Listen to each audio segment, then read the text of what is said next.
Hello and welcome to Shanghai. I'm Cao Chufeng. Now, currently the China International Import Expo is underway here, and this year we have nearly 3,500 companies from 129 countries and regions taking part. So we thought it might be a great chance to invite the representatives from some of those countries to have a discussion with us about doing business in China. So before we dig into that discussion, I want to tell you a little bit about where we are right now. As some of you might be wondering, now this place is called Hongqiao 365. It's actually an extension of the China International Import Expo, the CIIE.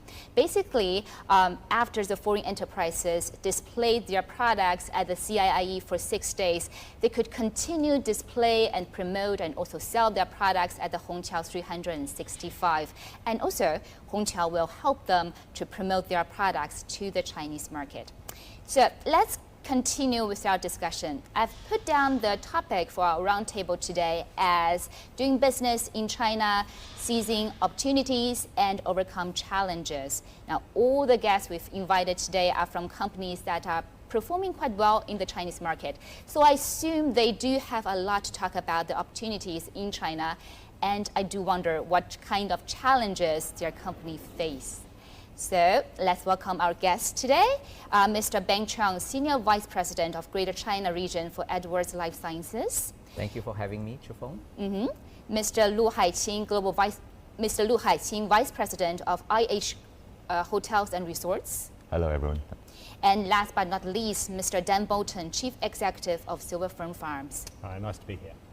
Welcome, gentlemen. So I would like to start our discussion by giving our viewers a kind of an idea of how big your business is in China. So why don't we start with Mr. Bolton? Because we know that Chinese customers do love New Zealand-made agricultural products. How's your business here? Yeah, thank you. Well, Silver Fern Farms, we've been around since about 1948. We're New Zealand's largest processor and marketer of premium grass-fed lamb, beef and venison markets, and we export to about over 60 global countries around the world.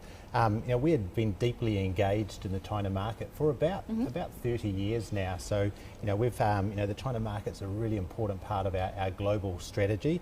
And we've it accounts for about 25 to 30% of our total revenue at Silver Fern Farms. So really important market for us, and something that we see that will continue to grow going forward. And we're really excited about the China market. I think Chinese people love New Zealand-made food products because we think it's clean, green, and healthy.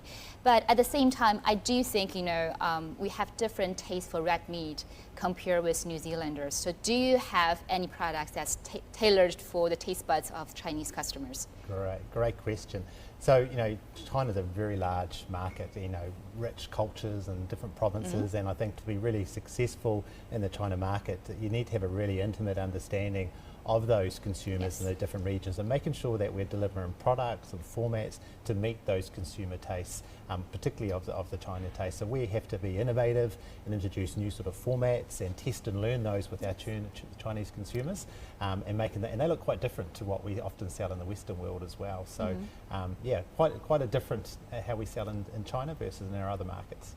Yes. Let's continue with Mr. Chang. I know your company specializes in heart valve therapy, and you produce innovative products. So I am not a medical expert. I think majority of our viewers are not medical experts. So please explain in simple terms, what do these products do? How can they help our patients? And also, what's your scope of business in China? Yeah, thanks for the question, Chufeng. So I will give a 1 to 2 minute elevator speech on heart valve and heart valve disease. Please. So as we all know, the heart pumps the heart pumps blood throughout the whole body, and obviously the blood actually flows to and from the lungs and the heart. And even within the heart, there are actually 4 chambers that the blood needs to flow through as well. And throughout the chambers and to and from the lungs, there are heart valves. And you can imagine them like a trap door that enables the blood to flow through and from. And sometimes with age or with disease, these heart valves tend to then obviously not function well over time. And sometimes it's with calcification as well, so they get a little bit stiff. And what you're going to get is that you either have stenosis, where the blood cannot flow through, or you have regurgitation, where the blood flows back. In either of these two cases, it's not a good situation for us to have. Yes. How bad can that get? So for example, if you have severe mitral heart disease, the mortality rate can be as high as 50% over 5 years. So it's something that is urgent, it's something that is life and death, and it's something that we look forward to obviously treating more China patients with. Edwards Life Sciences has been around since 1958, and we've been in China since the year 2000. And we continue to help as many Chinese patients as possible.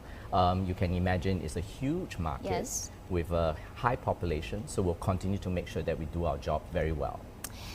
China is facing a problem of an aging population, so which means in the future we might need even more medical resources. And at the same time, the Chinese government is trying to modernize its healthcare system.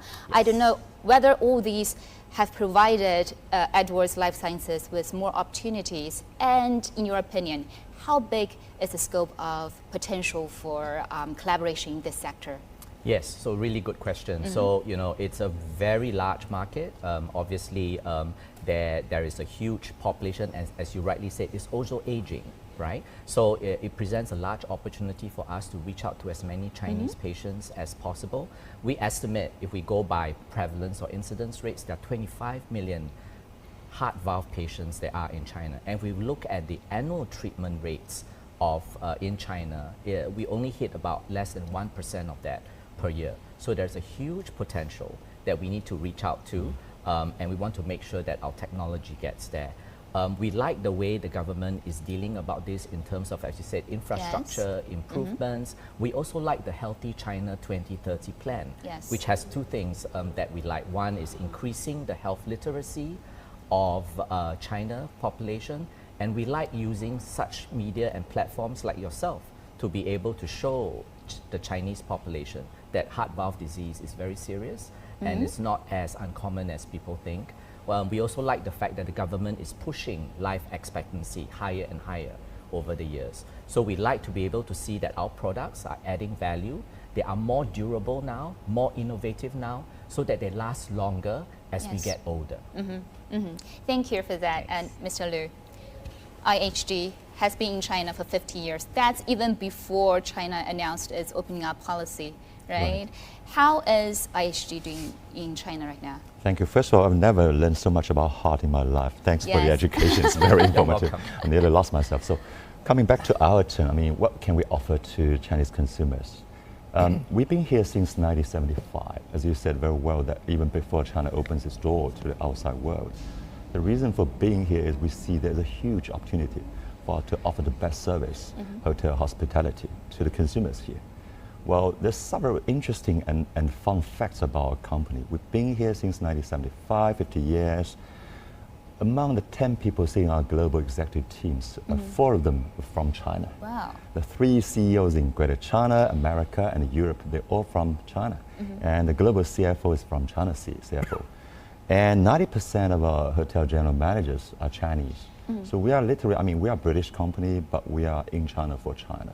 And being here long enough to see, leading the market for over 50 years, and currently in our pipeline and operating, we have over 1,300 hotels in Greater China region. I was chatting with Dan rather interestingly, 25 to 30% of their business coming from China as a single market. Well, our business size is about 15% of operating hotels in China versus global. But in the pipeline, we have 30% of the growth engine coming from one single country, which is China. Wow. So 50 years, that's a long time. There must be something attractive about the Chinese market for your company. What is that? Well, we chatted this a lot. So why we're here? I think I don't want to be a hypocrite economist talking about this and that. I mean, every company, the classic microeconomic theory goes, we strive for benefits, profits for stakeholders, benefits for all stakeholders. Well, every company make their decision based on ROI. In China, we see 2 things. One is the market. The second thing is the government. Let me go one by one, spend 1 minute on that. The market. Well, if my memory serves me well, Chinese GDP last year is about 18 trillion US dollars, which represents about 18% of global GDP, total volume. Interestingly enough, it contributes about 30% of last year's global growth. Well, IMF had a recent research which showed that in the next 5 years, China's growth is going to contribute about 21% of the global growth, which is interestingly overpassing the totality of the G7 nations combined together. So number one, the economy is there, the market is there. Talking about consumption, I mean, we know the infrastructure, there is a limit to how much roads you can build. There's a limit to how much houses you can build, but there's no limitation to how much you can consume, you can purchase. So there's a potential for us to uplift our people's life. And this industry, hotel industry, is very, very interesting. A lot of people see we are building a lot more hotels globally and in China. Not enough, I'm telling you, not enough. Really? China's got 16 million hotel rooms. Among them, only 40% was managed by international brands like us. So 60% of them are private labels, not very well managed, to be honest. Number two, China's per capita hotel room is only 1/7 of that of the United States. So we see a long way to go before saturation happens. Yes. That's the first one. We have huge hope in this market. Government, I mean, while we are here, the three of us, CIIE, 2 days ago, Premier Li, he delivered a keynote speech in the opening ceremony. I listened attentively to it. 1,000 hamlets to 1,000 audience. But what my takeaway was two things. One is the GDP growth of 5%. He said, we're going to do it. We have enough in our buffer. We're going to do it. I hear that's loud and clear. Number two, he's saying, multinational companies, you guys are welcome to stay here. Yes. Not only as a market, but also as a destination for investment, etc. These are the two messages. I'm seeing governments at different levels, regions, they are all opening up their arms and embrace us. That gives a lot of assurance. So market and a government's attitude are the two things which are attractive to us. We are going to have a bit more discussion about that later during our roundtable, but I want to discuss a bit about CIIE right now. I know all of your companies have participated at the China International Import Expo for a few years already. Has this event influenced your business in China? Mr. Liu, maybe you're first. Okay. CIIE, the way I look at it, I mean, I'm an unorthodox economist. The way I look at it, it's not one single event. If it's one single event, okay, we do the ROI, like how much I spend into this, like I put up a booth, how many $1 million spending, Dan had to travel from Auckland to here, air ticket. That's not the way we look at the ROI. The way we look at it is how much strategic significance that event is carrying with it. For me, a couple of things. One is we're taking it as a brand building opportunities. You got like, as you said, 3,000 companies coming from 120 countries, regions. That's the one place where in China, in this week, all eyes of the world is on this venue. You got to be in the center of the universe. Number two is you have a golden chance to connect, interact with the stakeholders, government, media, owners, customers, guests, everyone, under one roof in 1 week. Think about that ROI.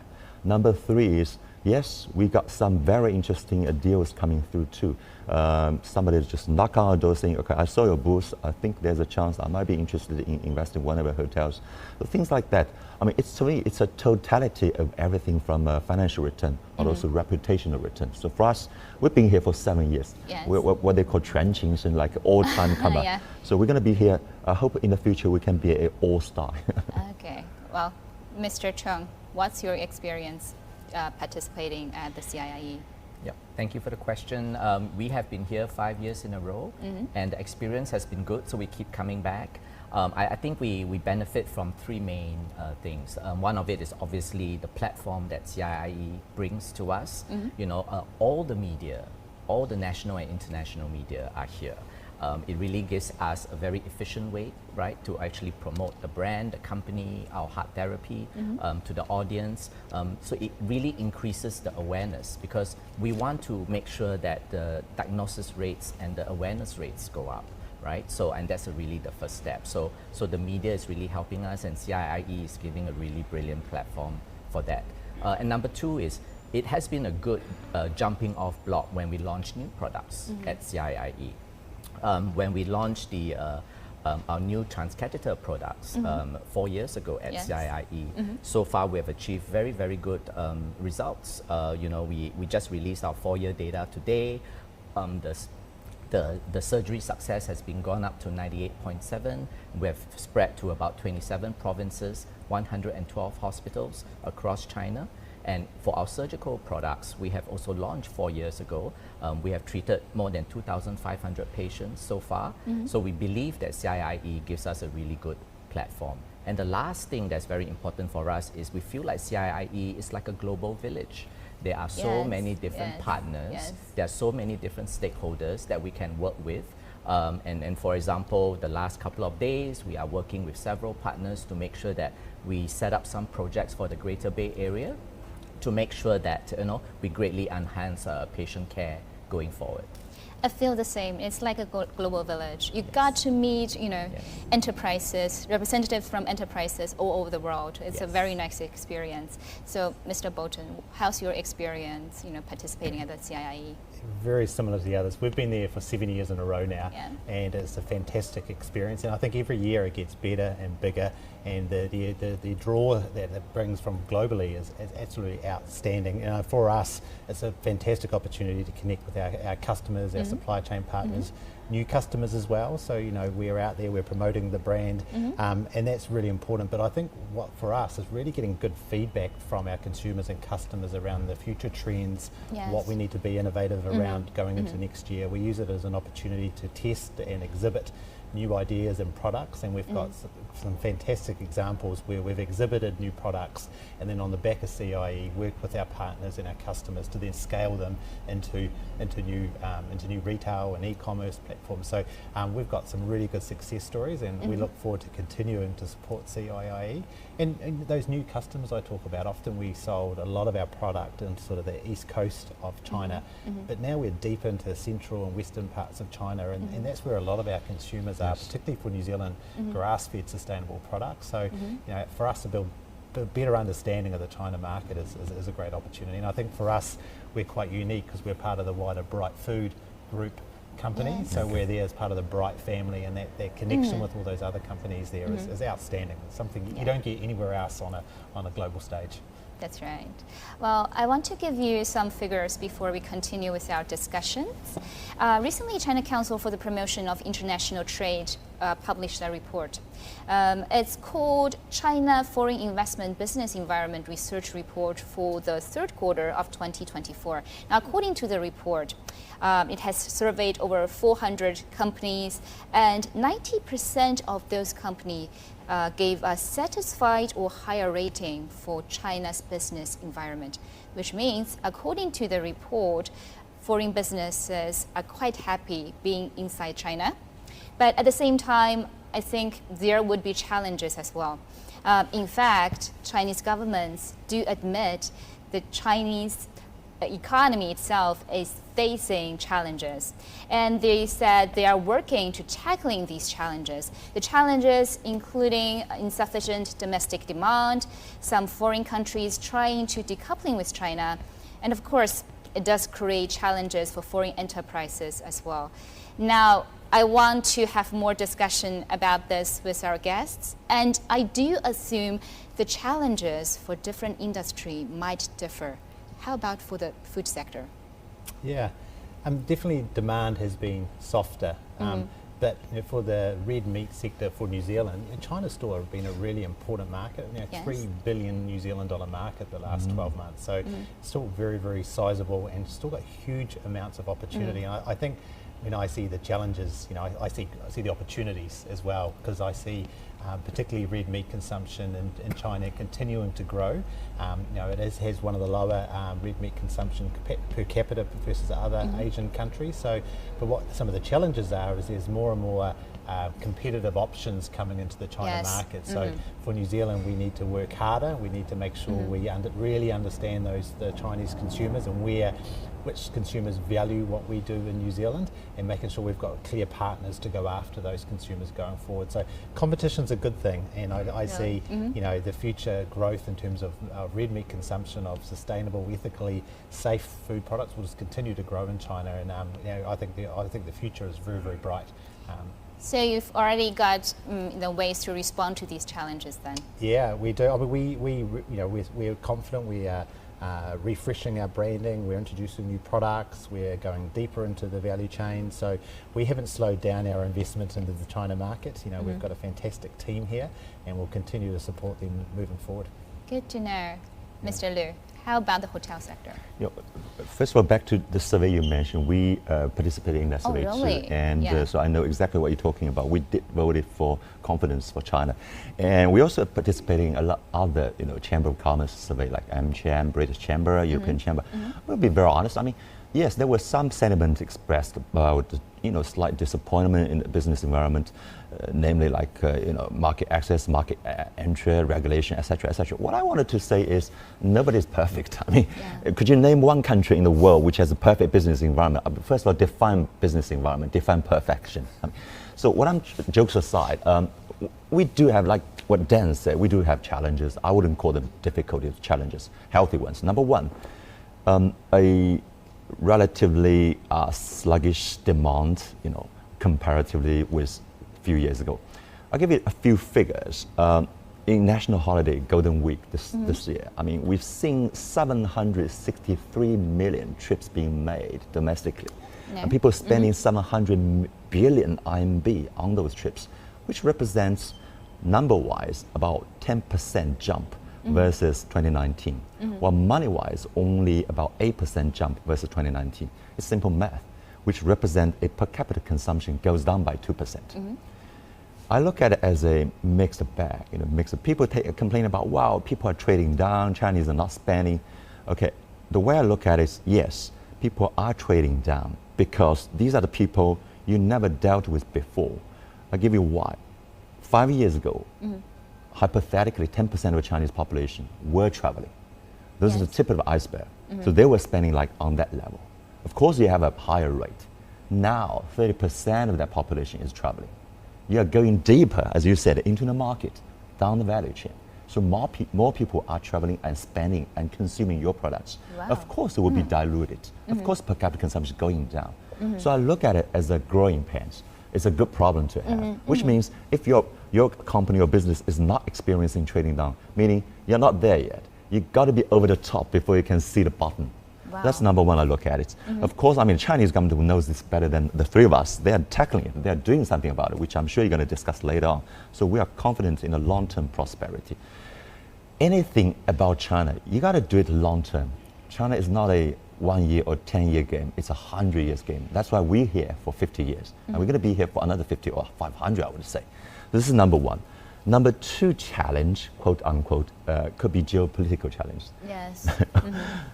All the eyes of the world is on the US election, you know, what happened last night, Yes, you know, yes. bilateral, multilateral relations, etc., etc. Business like ours, we operate in China. We make sure we contribute to the local economy, people's welfare, employability, social welfare, you know, climate change, etc., etc. We're going to continue to do that. What we ask for is we don't want to be singled out or caught in any crosshair of bilateral tension at all. We want the whole world to be a harmonious and peaceful one. Yes. For business, especially for a hotel industry, we want stability, peace, and love. Yes. That's the second thing. Last thing I want to say is very similar to Dan, what he said, competition. Well, it's cutthroat. I mean, China is not, I've been here for a very long time, so China is no longer the 40 years ago China. You see everywhere, you have one hotel, you'll see similar hotels popping up around you. You're going to have to deal with them one by one, internationally or domestically. But, huge but, we take it very positively because competition is good for consumers. You guys compete, so consumers benefit from you guys' rivalry. You've got a big heart. I got a big heart because I want to win long. So we look at a long game. So very similar to my colleagues here, we look deep and long into China, and we're not worried about short-term ups and downs because we know we're going to be here for a very long time. Thank you for that. I think one thing you mentioned I really like is, it's also, majority of the businessmen I've interviewed, businesswomen I've interviewed, they express to me they really want peace and love throughout the world. Stability, that brings stability, right? So we talked about the challenges. One thing I really want to mention, Mr. Liu already touched up on that, is that the Chinese government do wish that more foreign trade, foreign investment can come into China. During the opening of the CIIE, Chinese Premier Li Qiang said China promises to open its enormous market further to the world. And just about 4 months ago, the third plenary meeting of the Central Committee of the CPC announced over 300 new measures. Many of them shows China's commitment to further open its market to foreign businesses. So I do wonder whether, foreign businesses can feel this, attitude or the policies from the Chinese government. Yeah. Mr. Bolton?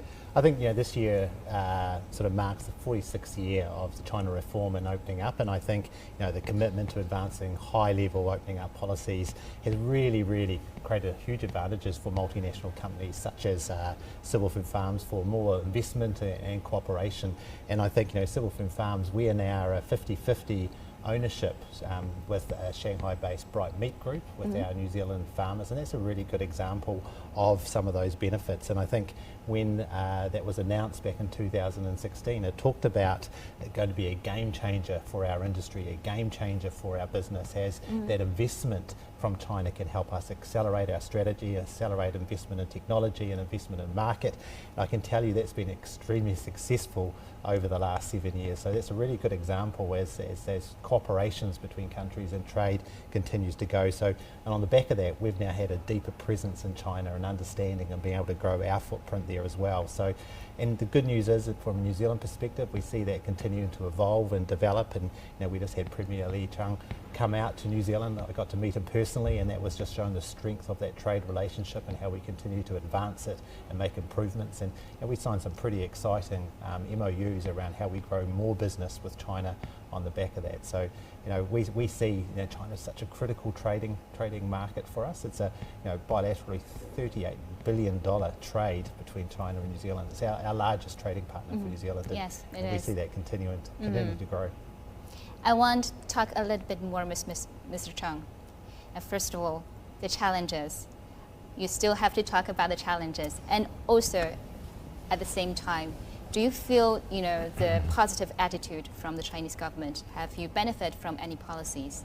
Yeah, there will always be challenges. There will always be challenges in every country and in every industry. Ours is no different, but maybe we approach that with a slightly different lens as well, because I think first of all, we have a really good base to start with. It's a huge population and it's aging, right?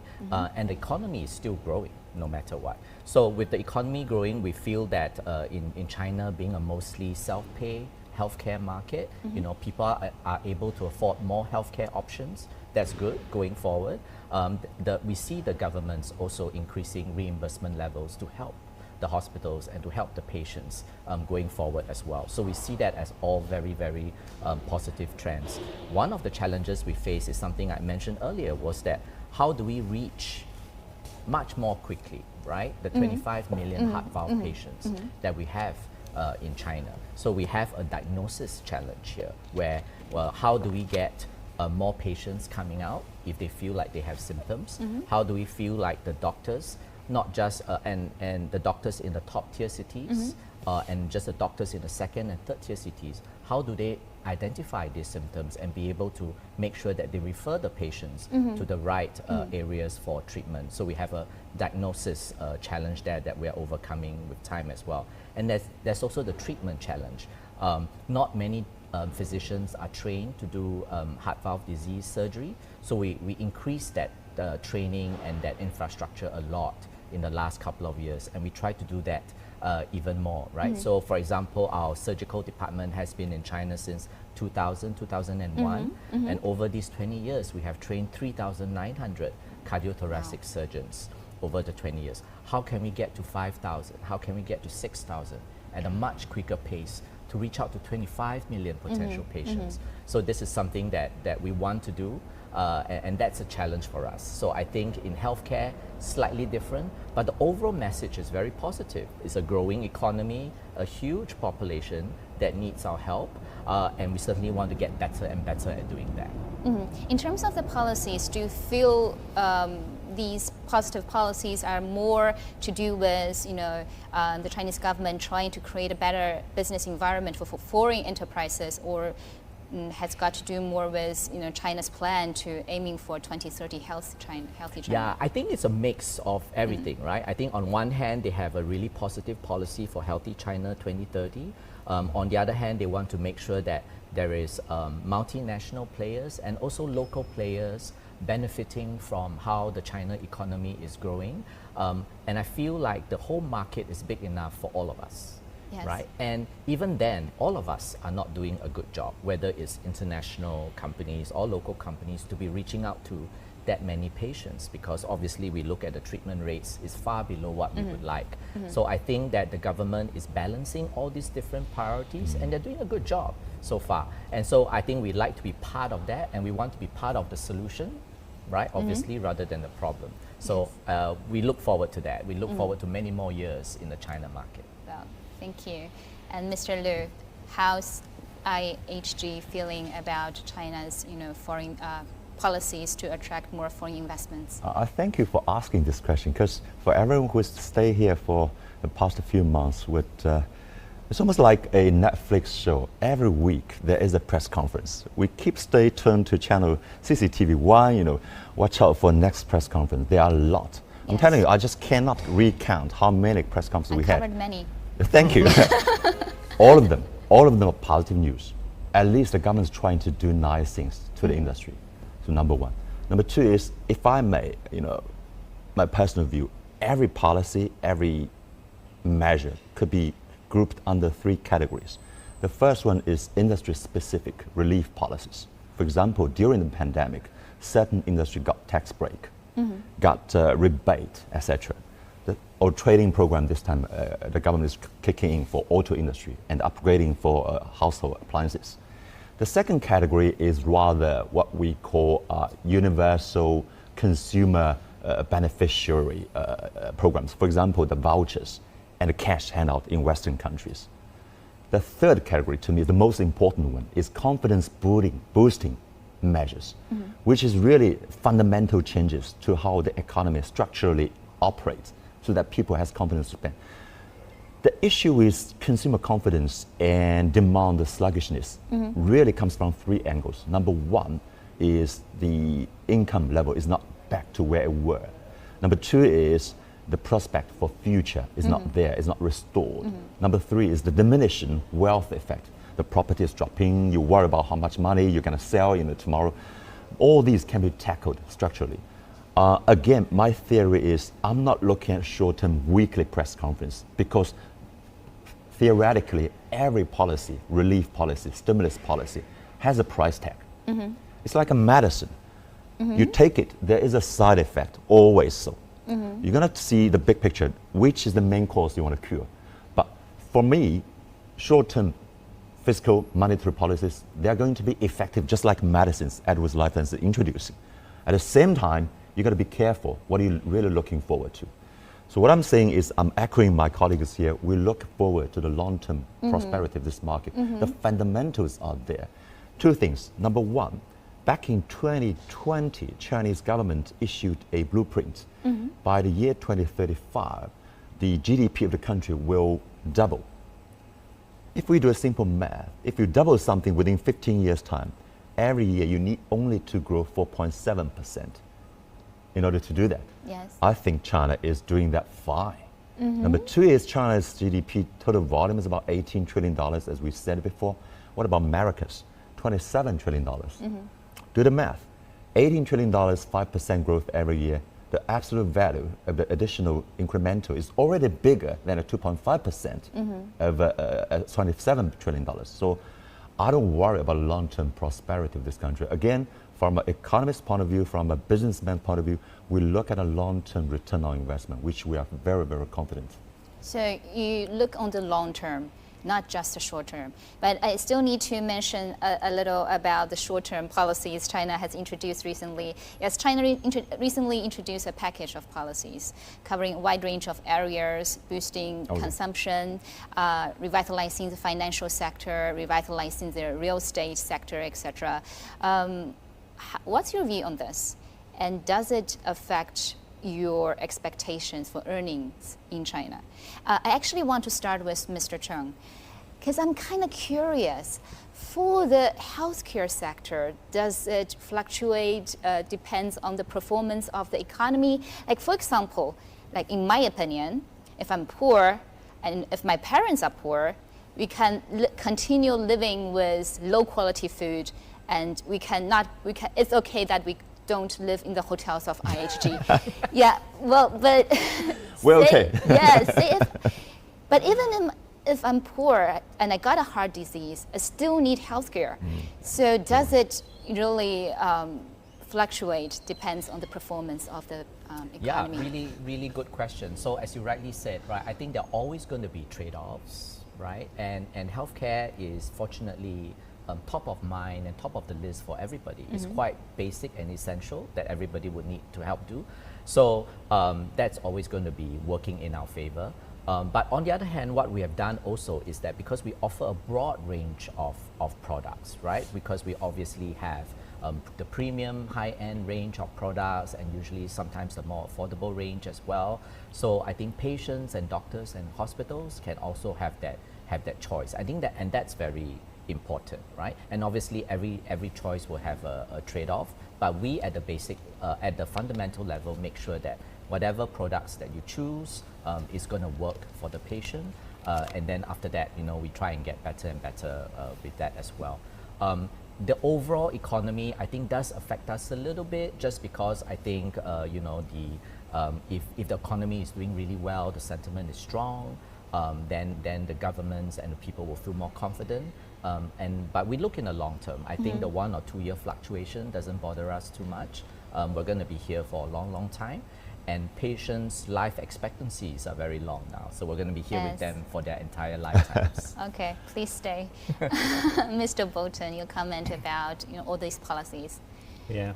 I think, though demand is down slightly, people still have to eat, and we see the future demand of protein is going to increase by 30% out to 2050. But our view is that these policies are very positive, particularly for the business environment. And when the business environment is going well, consumption also goes well as well. And for Silverfern Farms, we operate at that more premium end. So seeing these policies play out is a really positive thing. But I think I also look backwards on the investment and the progress that the China business environment has made, around whether that's around rapid digitalisation, the robust supply chains that are in place, the investment in technology, all of those things that are already in place. And now with these policies coming on board, there's a bit of a springboard effect that, we're coming off a bit of a downturn, but, the foundational work that's gone in, will really position, China and the China economy to continue to be strong and a critical part of the global economy going forward. And that's a good thing for us at Silverfern Farms, because that drives consumption, and particularly of premium red meat protein products that we've got. New Zealand was the first developed country to sign a free trade agreement with China, and I know the trade has been going on quite good between the two countries. Does the FTA affect your business as well? The free trade agreement has been outstanding. 2008, we signed the New Zealand-China free trade agreement, first developed country to do so, and that has paid really big dividends for New Zealand, the New Zealand economy. I think the stats are, at that time we were paying about $2 billion of bilateral trade. That's now at 38 billion, and that comes off the free trade agreement that we've had in place. So that's been very advantageous, and that's two-way trade. So both countries have really benefited from that, and we continue to enhance and improve that agreement moving forward. So it's a great example of good trade negotiations on both countries. Well, the trade between the UK and China is a bit complicated right now. I just read some statistics this morning. It's actually the trading goods between China and the UK is in decline. Does it affect your business? For your company, it's mainly trading services, not trading goods. Yeah. So, Couple of things, Chu Feng. UK, I mean, China is still UK's #6 biggest trading partner, the biggest one in Asia. And as you were right, I mean, the trading goods might be fluctuating, but trading service is going up. 2 days ago, the Ministry of Commerce just introduced the latest issue of their data for this year's the 3 quarters, sort of the trade industries, trade service industries, sort of import and export transaction total amount, which saw a 42.8% jump versus last year. That's so service is really coming back. Well, UK is famous for its high-end service provision.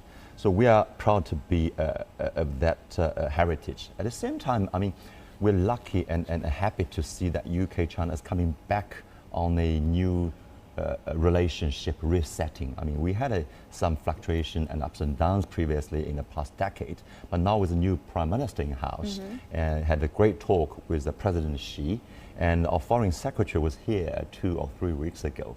I know the Chancellor is coming over soon. So I think those two countries coming together to what Foreign Minister Wang Yi recently said, the relationship between the UK and China is standing at a new starting point, unquote, so which is quite promising. But coming back again, I mean, as a business operating in globally and also UK, US, China, we don't look at countries as borderline or boundary. We look at it as a universal market for us, because people don't stop at a border, say, okay, I'm not going to cross the border to travel. People are global trotters. They're going to travel a lot, and we are here to provide a global level service. One more point, Chu Feng, if I may. I'm not about, like, Dan's providing the best steak, I know, but we also have different layers of hotels. So if you're sick, you're welcome to stay one of our medium level hotels. We'll make sure you're taken very good care. well, okay, thank you for that. Sorry, I even if I'm poor, I will still stay in your hotel. Oh, thank you. I will save all of my money and still eat from Dan Bolton's companies. Yeah, I will definitely do that. And also about your comments on China's latest economic policies.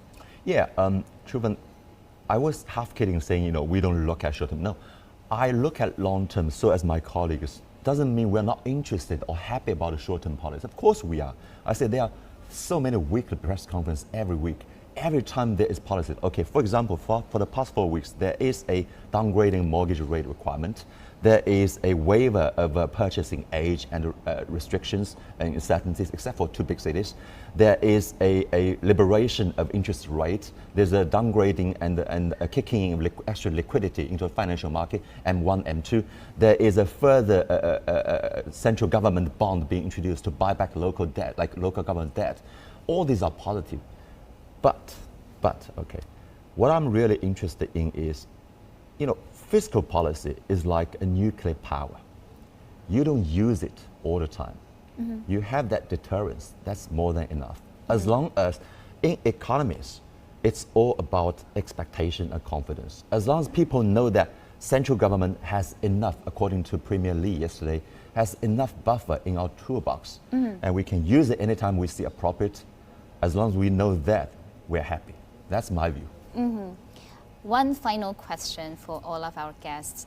Any hopes for the future, either for your business developments in the Chinese market or for the business environment here in China? Mr. Chung first. I think number one, obviously, because we're in the healthcare sector, we hope that the government presses forward with Healthy China 2030, right, and execute that very well, and obviously come up with more long-term plans beyond 2030 as well. We continue to work with the various provincial governments as well as with NMPA to make sure that our innovative products keep coming into China at a faster and faster pace. And we certainly hope that China continues to be prosperous, the life expectancy goes up, and everyone leads a long, healthy life. Yeah, thank you. Mr. Bolton. I mentioned earlier, I'm really optimistic about the overall demand, but I think what excites me is we're seeing the world transition to a low carbon economy, and I think this creates real significant global demand for sustainably produced proteins like ours. And I think the next generation or the next consumers that are coming through in China have got a very strong green agenda, and we're seeing that play out here. And I think New Zealand, if you've been to New Zealand and see how we farm We are farming in harmony with nature, and we've got a very strong sustainability credential around how we look after soil, how we look after the climate, how we reduce our emissions. And there is a really exciting layer of value that we're bringing to the future consumers of red meat. And I think we see that playing out really strongly in the China market in the coming years. So you layer that on top of what's already an exciting market, again, we're really optimistic. Okay. I've been to New Zealand. It's one of my favorite places around the world. It's clean green. That's why the agricultural products there are wonderful. Yeah. Thank you. Yeah, Mr. Liu. And it has a lot of IHG hotels too, so you should be there, yes. Okay, okay, I will. No ads. Thank you for taking the time with us. I just want to summarize our conversation with two little points. One is how we are doing in China, what we're planning to do. Number two is how we look at the industry as a total. As I said, we've been here a very long time, and we are going to continue to be bringing new brands to make sure that everyone in China, they have their fit brand. As you said, when I'm poor, when I'm sick, there is always a brand for you. Like this time in CIIE booth, we set up a mainstream as what we call mainstream. Mainstream is Holiday Inn, Even, Holiday Express. So we have a range of brands to cater to the needs of Chinese consumer. We also make sure we follow the Chinese government strategy, whether it's Go West, whether it's a Greater Bay Area. We want to make sure that we open our hotels along those strategies, make sure that our hotels are accessible to consumers. Number three is we want to make sure that demographically, we also pay attention to one thing. Generation Z like you, silver industry like us. We also want to make sure that everyone is taken good care of. One thing you may not know that the people over 60 years old, represent about 20% of Chinese population. By 2035, it will be 30%, which is the third largest country in the world already. We are doing a lot to make sure that we are taken care of too. This is, jokes aside, we will do everything to make sure that China is a market that we do not fail. Final point I want to make, I just want to, very interestingly, guys, May this year, President Xi, he spoke at a national convention of tourism and culture. I think there's no better quote that can describe the take on the industry. He said 5 things. He said, industry of tourism should be able to serve people's needs, should promote economic development, make sure you construct a psychological and a spirit world of China, make sure you present China's image globally, and ensure you push for exchange of nations and cultures. I think there's no better way to describe this. Finally, I want to make a pledge to CIIE, to everyone. IHG has been here for 50 years, and we are a patient capital, and we will be here for good. Thank you so much. I really enjoyed our conversation. Well, that's it here from us. Thank you for watching. I hope you've enjoyed our roundtable. I certainly did. And until next time, bye-bye.